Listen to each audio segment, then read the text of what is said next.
Hello everyone, it's Seth, probably better known as Saffron Olive, and we are back here with episode 4 of Against the Odds.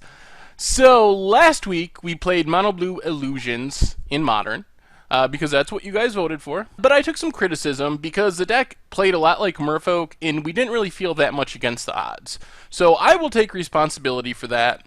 I probably just should not have put Illusions on the ballot to begin with, kind of protect everyone from themselves. But remember, you guys did pick it, so after you guys voted for it, I had to go through with it. This week, though, don't worry, because we have a deck that is the epitome of Against the Odds.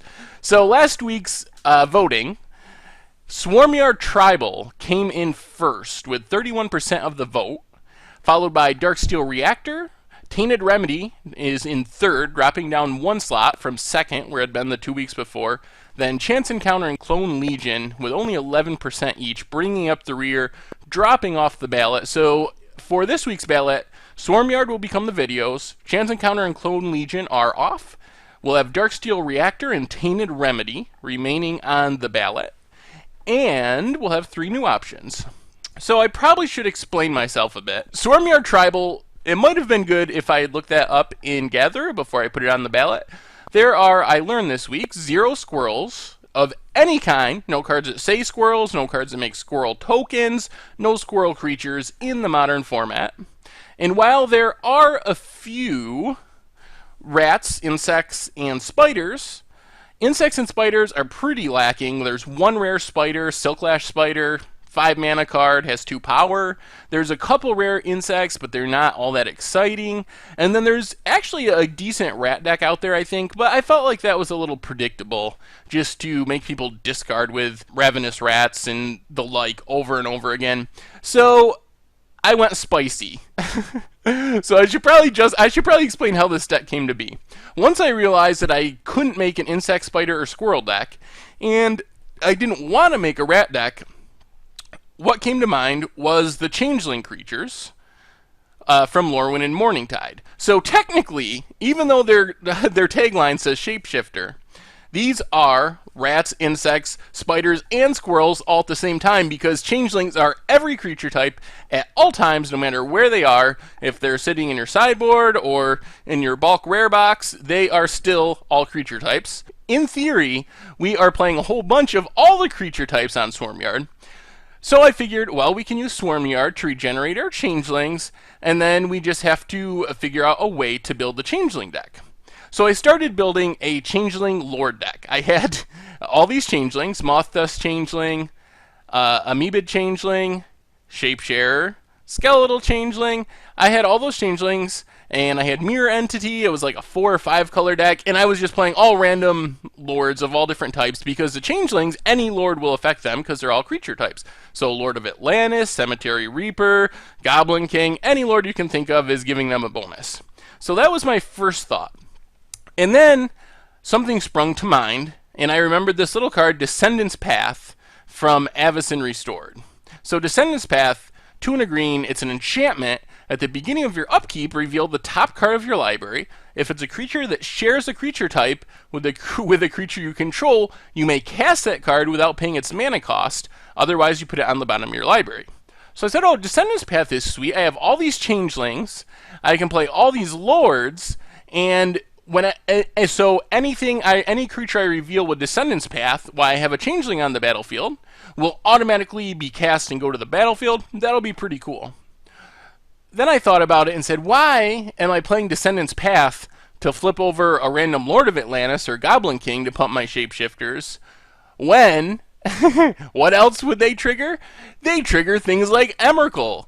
So I might have cheated a little bit, because why this is Changeling Tribal, the idea of the deck isn't to beat down with our 1/1 Changelings. The idea is to pull off this wacky combo, and I'll explain, Swarmyard is a big part of it.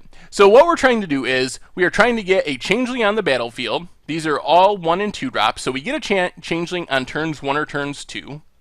Then on turn 3, we play a Descendant's Path. We also have Idyllic Tutors to search up our Descendant's Path. That's how important it is. So we play a Descendant's Path, and then every upkeep, we get to flip the top card of our library. If it's a creature, we get to put it into play. If not, we put it on the bottom of our library. So we are looking to hit one of 9 creatures. We have, of course, the 4 Emeralds. So the sweet thing about Descendant's Path is you actually cast the creature. So if you flip an Emrakul, you get to cast it for free, take an extra turn, and basically win the game. So if we get lucky and just happen to flip an Emrakul, we pretty much win on the spot. We also have 1 Progenitus, but if you're playing another fatty that is not Emrakul, Progenitus is not a bad option. And I wasn't too excited about playing Grizzlebrand, just because, I don't know, drawing a bunch of cards is cool, but our deck isn't really built to take advantage of drawing a bunch of cards because we're just going to draw a whole bunch of 1/1s. So drawing 7 and losing 7 life actually isn't that appealing.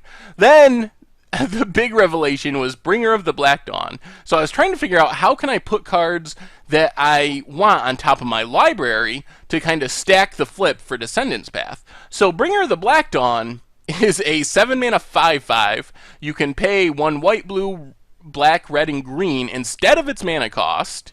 It has trample, but at the beginning of your upkeep, you get to pay 2 life, search your library for a card, and shuffle your library and put that card on top. So, for 2 life, if we get a Bringer on the battlefield, we can stack the triggers in such a way where we use Bringer's ability to search for an Emrakul, and then, as long as we have our Changeling on the battlefield, we will flip the Emrakul with Descendant's Path, take an extra turn, win the game, etc.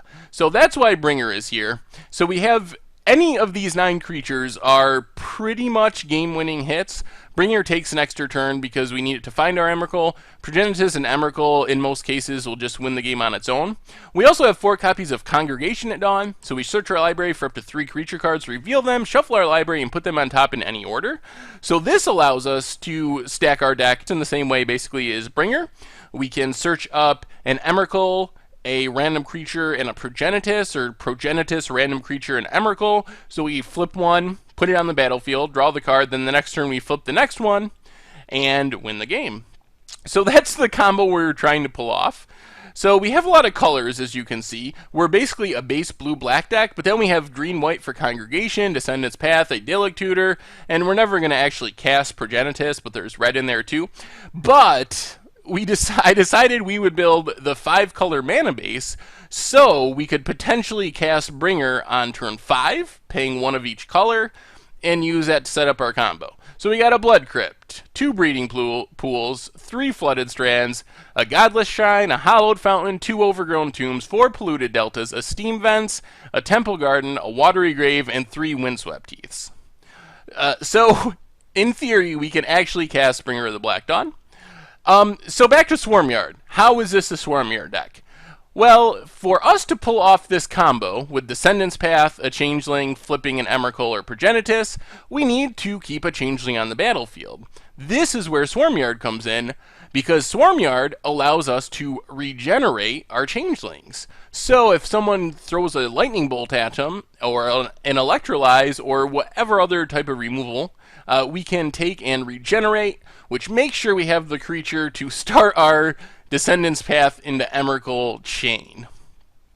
So we can argue about whether or not this is truly a Swarmyard tribal deck. I get that. I took a little bit of liberty. What I think is beyond argument is this deck is really against the odds. We are trying to pull off something pretty crazy because we really can't win. All of our Changelings are 1/1s for 1 or 2 mana. And we really can't cast any of our big creatures, so we are all in on pulling off the flipping Emrakul combo. So this deck, I have no idea. I have no idea how often this will work. It's basically a 3-card combo. One of the things I like about it is it has this random element that makes it really exciting with Descendant's Path. If you don't have your library stacked, you're just like hoping and praying and knocking the top of your deck that you will have something sweet on top of it. And you never know. You could have an Emrakul, you could have a Shapesharer, or a Skeletal Changeling, or a land or something that goes to the bottom. So you really, once you get the combo set up, you just spin the wheel, hope you win a prize, and see what happens. So it has this sweet tension building sort of random element to it. So the rest of the deck have some Dispels, some Thought Seizes, Nameless Inversion. Hey, it is technically a squirrel and a spider and a rat and an insect. A Negate, Dismember, some Crossing Grips, and Big Daddy Chameleon Colossus, probably the best squirrel, spider, and Insect. Might not be the best rat, that's probably Pack Rat, but this is the best card of 3 of our creature types, so I felt that it would just be wrong to not include it somewhere, even though it really didn't fit in our main deck. So we will see how this goes. I'm expecting us to pull off this combo a very small percentage of the time, but hopefully it is entertaining along the way. And yeah, so that's the deck for episode 4. 5-color Swarmyard Descendants Path Changeling combo, I guess is what we'd call it. So anyway, enjoy the videos, and I will talk to you soon.